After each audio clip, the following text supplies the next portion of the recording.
7-ші сынып физика 4-ші тоқсанға арналған БЖБ 1. Мысалдарды механикалық энергияның сипаттамаларымен сәйкестіріңіз дейді. Доп еденде домалап барады. Еденде домалап барса, оның жылдамдығы болады, значит тек қана оның кинетикалық энергиясы ғана болады. Ал енді ұшақ келесі ұшуға дейін 3 сағат дамылдайды дейді. Яғни қараңыздар, ұшақ просто тұр. Ол қозғалып та жатқан жоқ, жерде тұр үйті. Белгілі бір биікте емес.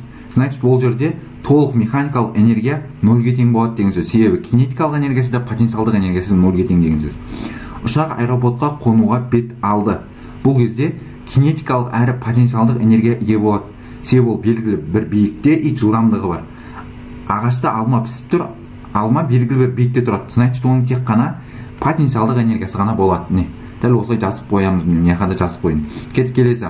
Көлемдері бірдей темір, алюминий және мыстан жасалған шарлар бірдей жылдамдықпен қозғалуда шарлардың кинетикалық энергияларын салыстырып өсу ретімен орналастырыңыз деген. Енді қараңыздар, бізде кинетикалық энергия деген ол m1 v1-дің квадраты бөлінген 2. Яғни қараңыздар, бізде бірінші шар ол темір. Темірдің бізде тығыздығы берілген 7800 деп, 7800-ді қойдым, массасын тауып жатырмын. И оған көлемді көбейтем массаны табу үшін. Ровы еді ғой. Көлемі 500 сантиметр куб. 500 деген бізде 500 көбейті 10-6 дәрежесі метр куб.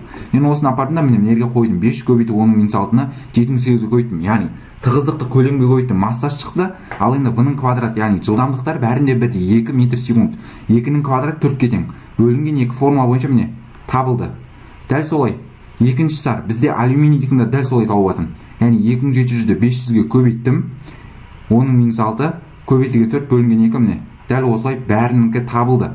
Енді бізде айтып жатыр, өсу ретімен орналастырыңдар деген кинетикалық энергиясын. Бізде ең бірінші қараңыздар, 2-де 7 джоуль.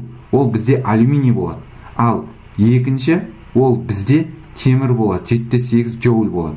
Ал бізде үшінші ол әрине 8-де 9 джоуль, ол мыс. Яғни кинетикалық энергиясы өсу ретімен орналастырдық. Егер сізге физикадан БЖБ, ТЖБ-ға көмек керек болса, мына WhatsApp номерге жазсаңыз болады. Келесі. Массасы 250 грамм дене 54 км/сағат жылдамдықпен вертикаль жоғары лақтырылды. Дененің лақтырылған мезеттегі кинетикалық энергиясы, ең жоғары нүктедегі потенциалдық энергиясы, ең үлкен көтерілу биіктігі. Енді қараңыздар, 250 грамм деген, оны біз білеміз, килограмм айналу үшін мыңға бөлсек 0,25 килограмм болады. Дәл солай 54 км/сағат деген метр секунд айналдырсақ 15 метр секунд. Мен сразу дәл солай жазып қойдым. Кинетикалық энергия деп отқан ол mv квадрат бөлінген 2 формасы бойынша лақтырылған мезеттегі 0,25-ті, яғни массасы 0,25, ал енді v жылдамдығы 15, 15-дің квадраты 225. Осыны көбейтемді 2-ге бөлім, менде міне кинетикалық энергия осындай болады. Дәл солай ең үлкен биіктегі потенциалдық энергиясы ол мынау жерден лақтырылған мезеттегі кинетикалық энергия тең болады. Енді қараңыздар, ең жоғары нүктедегі потенциалдық энергиясы. Бізде мынау жердің бетінен лақтырылған кезде кинетикалық энергиясымен ең жоғарғы нүктедегі потенциалдық энергиясы тең болады. Значит, біздегі кинетикалық энергияда 28-де 125 джоуль болады. Дәл солай енді ең үлкен көтерілу биіктігін тап дейді. Потенциалдық энергиясы белгілі болса, H-ты таба салуға болады. H тең болады E потенциалдық энергия бөлінген mg. Мына формуладан қорыта салдық. E потенциалдық бізде mg H деген формуласы бар еді, осы жерден H-ты қорытқанда E потенциалдықты mg-ға бөле саламыз. Дәл солай E потенциалдық бізде 28-де 125, масса деп отқан ол 0,25, G 10-ға тең. Дәл осылай есептесек, бізде 11-де 25 джоуль болады екен. Осымен менің БЖБ талдауым аяқталды. Егер БЖБ талдау ұнаса каналға тіркел, лайк басып, все қоңыр басып қой. Осы БЖБ талдауды достарыңа тарат.